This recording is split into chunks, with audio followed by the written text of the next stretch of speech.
ప్రేమ చిగురించడానికి క్షణకాలం చాలంటారు. కానీ అదే ప్రేమ ఒకేసారి ఇద్దరి మీద కలిగితే ఎలా ఉంటుంది? అలా చిగురించిన ఆ ప్రేమే మరో మనిషి ప్రాణం తీసేస్తే? ఉత్తరప్రదేశ్ కు చెందిన రామ్ లగన్ కు మనీషా అనే మహిళతో పెళ్లైంది. కొన్నేళ్లు తిరిగేసరికి వీరికి ఇద్దరు కొడుకులు ఓ కుమార్తె ఉన్నారు. అయితే పిల్లలు పుట్టాక రామ్ ఫ్యామిలీని పోషించలేకపోయాడు. అందుకే మరో చోటుకు వెళ్లి పనిచేసి ఫ్యామిలీని బాగా చూసుకోవాలి అనుకున్నాడు. దానికి మనీషా కూడా సరే అనటంతో భార్య పిల్లలతో కలిసి రామ్ దోలేవాల్లోని కోట్ మంగల్ సింగ్ ప్రాంతానికి వెళ్లాడు. అక్కడే ఓ ఇంటిని అద్దెకి తీసుకుని రామ్ దగ్గరలోనే ఓ ప్రైవేట్ కంపెనీలో పనిచేస్తూ వచ్చిన డబ్బుతో ఫ్యామిలీని హ్యాపీగా చూసుకుంటున్నాడు. ఇంతవరకు కథంతా బాగానే ఉంది. మనీషా కూడా పిల్లల్ని భర్తను బాగానే చూసుకునేది. అయితే సరిగ్గా అప్పుడే ఈ మనీషా మదిలో మోహాన్ని పుట్టించడానికి ఆమె ఇంటి పక్కనే బీహార్ నుండి వలస వచ్చిన భారవత్ అన్సారీ అనే యువకుడు వచ్చాడు. అతను వచ్చిన కొద్ది రోజులకే మనీషా ఇంటి ముందు ఉన్న ఇంటికి ఉత్తరప్రదేశ్ నుండి వలస వచ్చిన పరమేశ్వర్ రమేష్ అనే యువకుడు అద్దెకు దిగాడు.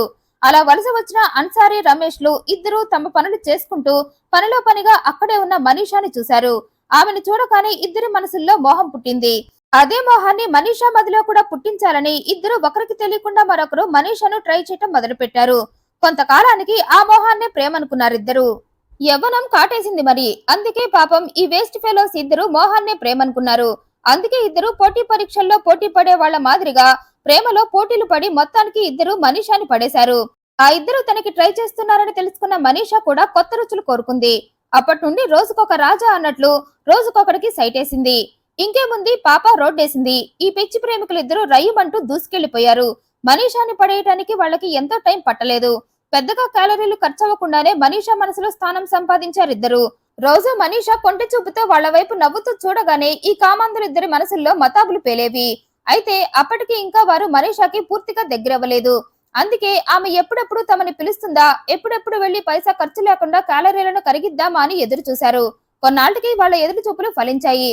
తనని ఎప్పుడెప్పుడు మింగేయాలా అని ఆకలిగా ఎదురు చూస్తున్న ఇద్దరి బాధను గ్రహించింది మనీషా. అయితే ఇద్దరితో ఒకేసారి అంటే కష్టం అనుకుంది. పైగా ఒకేసారి ఇద్దరిని లైన్ లో పెడితే ఆ విషయం వాళ్ళిద్దరికీ తెలిస్తే అసలుకే మోసం వస్తుందనుకుంది. అందుకే ముందుగా తన ఇంటి ముందున్న రమేష్ కి ఓకే చెప్దామని ఓ రోజు భర్త డ్యూటీకి వెళ్ళాక బయటికి వచ్చి నవ్వుతూ తననే చూస్తున్న రమేష్ కి సైగ చేసి ఇంట్లోకి రమ్మంది.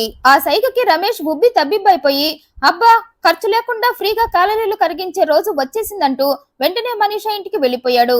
తొలి కలయికలోనే తుఫాన్లో దూసుకుపోయారిద్దరు. కట్ చేస్తే రమేష్ కంప్లీట్ గా మనీషాకి బానిసైపోయాడు. మనీషా ఒక్కదానితోనే తన జీవితం మొత్తం గడిపేయాలి అనుకున్నాడు. కానీ మనీషా మాత్రం నాకు రోజుకొక రాజా కావాలి అన్నట్లు పక్కింట్లో ఉండి తన పొందు కోసం గుటక వేయకుండా చూస్తున్న అన్సారీని కూడా కావాలనుకుంది. అతనితో కూడా కొత్త రుచి కోరుకుంది. అందుకే రమేష్ తో గడిపిన తర్వాత రోజు భర్త డ్యూటీకి వెళ్ళాక రమేష్ కూడా ఇంట్లో లేని టైం చూసి అన్సారీని రమ్మని చూపులతోనే తెలిసేలా చెప్పింది. మనీషా నుండి పిలుపు రాగానే కరోనాకి వ్యాక్సిన్ వేయించుకున్నంతలా ఆనందపడ్డాడు అన్సారీ. వెంటనే ఆలస్యం చేయకుండా కరిగించాల్సిన క్యాలరీలన్నీ కరిగించేశాడు. అలా ఇద్దరు ప్రియులన్నీ సెట్ చేసుకున్న మనీషా మోహం అనే కొత్త లోకంలోకి వెళ్లిపోయి పతి లోకం, పిల్లల లోకాన్ని పూర్తిగా మర్చిపోయింది. ఎప్పుడు చూసినా ప్రియుళ్ళిద్దరితో శృంగార లోకంలోనే ఉండేది. అది ఒకరికి తెలియకుండా మరొకరితో. ఈ ఇద్దరు అక్కడక్కడే ఉన్న మనీషా తామిద్దరితో ఆడుకుంటుందని తెలుసుకోలేకపోయారు. అయితే వాళ్ళిద్దరికి తెలియకపోయినా భర్తకు మనీషా గురించి తెలిసిపోయి వెంటనే ఆమెను శృంగార లోకం నుండి సంసార లోకంలోకి లాక్కొచ్చాడు. కానీ ఆ సంసార లోకంలో ఉండటం ఇష్టం లేని మనీషా భర్తతో మాటల యుద్ధం మొదలుపెట్టింది. అయితే ఆ మాటలు గోడలు దాటి పక్కింటి చెవుల దాకా ఎక్కడ వెళ్తాయో అని, అలా వెళ్తే తన పరువు ఏమైపోతుందో అని భర్త కూలయ్యి ఇలాంటి పనులు చేయొద్దని నచ్చజెప్పే ప్రయత్నం చేశాడు. పిల్లల్ని కూడా కనేశాక నీకు ప్రియులు కావాల్సి వచ్చారా అన్నాడు. ఇలా తిరిగితే నీకు ఏదో ఒక రోజు ఫ్రీ టికెట్ రావటం ఖాయం. అందుకే పాడెక్కేదాకా విషయం పెంచొద్దన్నాడు. అయితే అప్పుడే ఈ మనీషా బుర్ర బల్బులా వెలిగింది. వెంటనే ఓ ఐడియా వచ్చింది. అదేమంటే అసలు తను తన భర్త దగ్గర ఉండబట్టే కదా ఇలా తనకి క్లాసులు పీకుతున్నాడు. అదే అతని నుండి దూరంగా అంటే తన ప్రియులిద్దరితో వెళ్లిపోతే అప్పుడు తనకి అడ్డం చెప్పే వాళ్ళెవరూ ఉండరు కదా అనుకుంది. అయితే ప్రియులిద్దరితో కలిసి ఒకేసారి వెళ్లటం ఎలా సాధ్యం అనుకుంది. ఎందుకంటే ఆ ఇద్దరిని తను లైన్ లో పెట్టి మేనేజ్ చేస్తున్న విషయం ఆ ఇద్దరికి తెలియదు కాబట్టి. అందుకే ఏదైతే అదైందని ప్రియులిద్దరిని ఇంటికి రమ్మని కబురు పెట్టింది. అలా ఇంటికి వచ్చిన ప్రియులిద్దరితో మీటింగ్ పెట్టింది. అప్పటికే ఆ ఇద్దరు ఒకరి ముఖాలు ఒకరు చూసుకుని ఆశ్చర్యపోయారు. ఎదురింట్లో ఉండే రమేష్ ని మనీషా ఎందుకు ఇంటికి పిలిపించిందనే అన్సారీ, పక్కింట్లో ఉండే అన్సారీని మనీషా ఎందుకు రమ్మన్నదని రమేష్ అనుకుంటూ క్వశ్చన్ మార్క్ ఫేస్ తో ఆన్సర్ చెప్పమంటూ మనీషా వైపు చూశారు. ఆ ఇద్దరు మనసులో వెదులుతున్న ప్రశ్నలు మనీషాకి అర్థమయ్యి మీ ఇద్దరు నా ప్రియుళ్ళే అని ఓ బాంబు పేల్చింది. ఇంతకాలం ఒకరికి తెలియకుండా మరొకరిని మేనేజ్ చేస్తూ వచ్చా, కానీ ఇప్పుడు ఆ ఛాన్స్ దాటిపోయింది. నా భర్తకు మన ఎఫ్ఐఆర్ గురించి తెలిసింది. అందుకే ఇక నుండి మనం కలవటానికి ఇక్కడ కుదరదు. కాబట్టి నేను మీ ఇద్దరితో కలిసి లేచిపోవాలి అనుకుంటున్నా అని మరో బాంబు పేల్చింది. ప్రియురాలలో ఒకదాని తర్వాత మరొక బాంబు పేలుస్తూ ఉండటంతో ప్రియులిద్దరికి ఫీజులు ఎగిరిపోయాయి. కొద్దిసేపటికి తేరుకొని, ఏంటి మేమిద్దరం నీ ప్రియులమా?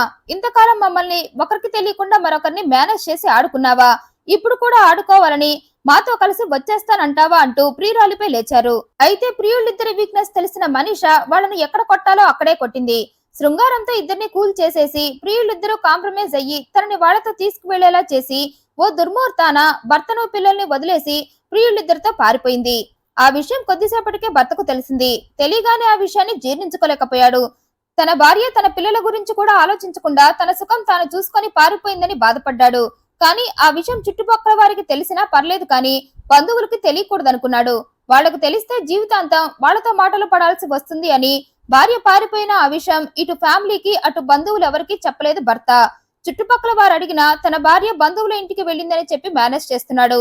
అలా కొన్ని నెలలు గడిచాక ప్రియుళ్లతో వెళ్లిన మనీష మనసు మారింది. ఇలా ఎన్నాళ్ళని వీళ్ళిద్దరితో ఉండాలి, ఇలా ఉండి ఉండి చిరాకొస్తుంది. అందుకే నా భర్త పిల్లల దగ్గరకు వెళ్ళాలి అనుకుంది. అదే విషయాన్ని ప్రియుళ్ళిద్దరికి చెప్పింది. మన ముగ్గురం ఇలా లాంగ్ టైమ్ లో కలిసి ఉండలేం. అందుకే నేను నా భర్త దగ్గరకు వెళ్లిపోతా. మీరు ఎప్పటిలాగే రోజు నన్ను అక్కడే కలవండి. సరే అన్నారు ప్రియుళ్ళిద్దరు. అలా 7 నెలల క్రితం మళ్లీ మనీష తట్టాబుట్టతో భర్త ఇంటికి చేరింది. భార్య చేసిన పనికి బాంబులా పేలాలనిపించిన పిల్లల ముఖం చూసి సర్దుకుపోయాడు భర్త. మళ్లీ ఇలాంటి తప్పు ఎప్పుడూ చేయొద్దని హెచ్చరించాడు. అప్పటికే చాలా రోజుల తర్వాత మనీష సడన్ గా ఇంట్లో ప్రత్యక్షం కావటంతో చుట్టుపక్కల వారంతా ఆమెను అదో రకంగా చూడటం మొదలుపెట్టారు. అయితే అవేవి మనీష పట్టించుకోలేదు. అల్పులు శృంగార జ్ఞానం లేని వాళ్ళంతా. అందుకే తన గురించి రకరకాలుగా మాట్లాడుకుంటూ తనని తిట్టుకుంటున్నారనుకుంది. అలా భర్త ఇంటికి వచ్చి సెటిల్ అయ్యాక మళ్లీ ఆట మొదలు పెట్టింది. రామ్ డ్యూటీకి వెళ్ళగానే షిఫ్ట్ల వారీగా ప్రియులతో గడుపుతుంది. అయితే ఆ విషయం భర్తకు తెలిసింది. దీంతో వెంటనే భార్యపై వంటికాలపై లేచాడు. నువ్వింకా మారలేదా?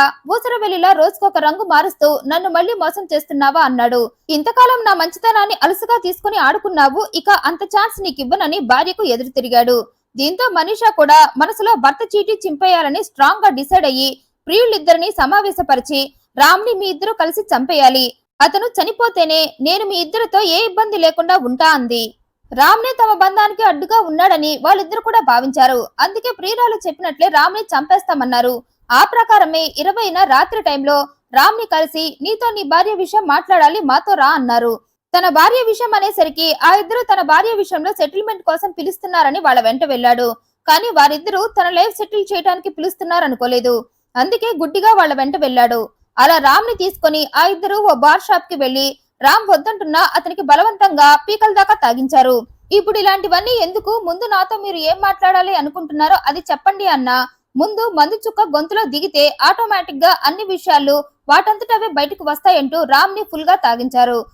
తర్వాత రామ్ ని మానక్పూర్ దగ్గరున్న చెట్ల పొదల్లోకి తీసుకువెళ్లి మత్తులో ఉన్న అతన్ని పొడి చేసి ముఖాన్ని గుర్తుపట్టకుండా బండరాయితో ముఖమంతా పచ్చడి చేసేసి నీ భర్తను చంపేశామని ప్రియురాలికి చెప్పి అక్కడి నుండి వెళ్లిపోయారు. అయితే అది జరిగిన 2 రోజులకి రామ్ తమ్ముడు బెయాన్ మనీష ఇంటికి వచ్చాడు. మా అన్న 2 రోజుల నుండి ఫోన్ కి అందటం లేదంటూ అన్నను పిలవమన్నాడు. అయితే మరిది అలా సడన్ గా వచ్చి అన్న గురించి అడగటంతో మనీష కంగారు పడింది. అందుకే మీ అన్న ఇంట్లో లేడు, బయటికి వెళ్ళాడని కాసేపు, ఊరెళ్ళాడని మరి కాసేపు చెప్పింది. వదిన మాటలకి అనుమానం వచ్చి తమ్ముడు పోలీస్ స్టేషన్ కి వెళ్లి మనీష మీద కేసు పెట్టాడు. దీంతో పోలీసులు మనీషాని అదుపులోకి తీసుకుని నీ భర్త ఏమయ్యాడు, ఎక్కడికి వెళ్ళాడని వారి స్టైల్లో అడగటంతో ఆ ప్రశ్నలకి అబద్ధపు సమాధానాలు చెప్పి దొరికిపోవటం కంటే ముందే నిజం ఒప్పుకోవటం బెటర్ అనుకొని నేనే నా ప్రియులిద్దరితో కలిసి నా భర్తను చంపించేశానంది. విచారణలో మనీష తన ఇద్దరు ప్రియులతో ఎఫ్ఐఆర్ దగ్గర నుండి వారితో పారిపోయింది. ఆ తర్వాత తిరిగి వచ్చింది. ఆ విషయంపై తమిద్దరికి జరిగిన గొడవలన్నీ, ఆ తర్వాత తన ప్లాన్ మొత్తం పోలీసులకు చెప్పింది. విచారణలో మనీషానే తన ఇద్దరు ప్రియులతో కలిసి తన సుఖాలకు అడ్డంగా ఉన్న రామ్ ని చంపించేసిందని అర్థమయ్యి ముగ్గురిని అరెస్ట్ చేశారు. తర్వాత రామ్ శవాన్ని హ్యాండ్ ఓవర్ చేసుకుని పోస్ట్ మార్టానికి పంపారు. ఈ వీడియోపై మీ అభిప్రాయాన్ని కమెంట్ రూపంలో తెలియజేయండి. మరింత ఇంట్రెస్టింగ్ అండ్ జెన్యూన్ ఇన్ఫర్మేషన్ కోసం ఈ వీడియోను లైక్ చేయండి, షేర్ చేయండి, మా ఛానల్ సబ్స్క్రైబ్ చేయండి. Thanks for watching.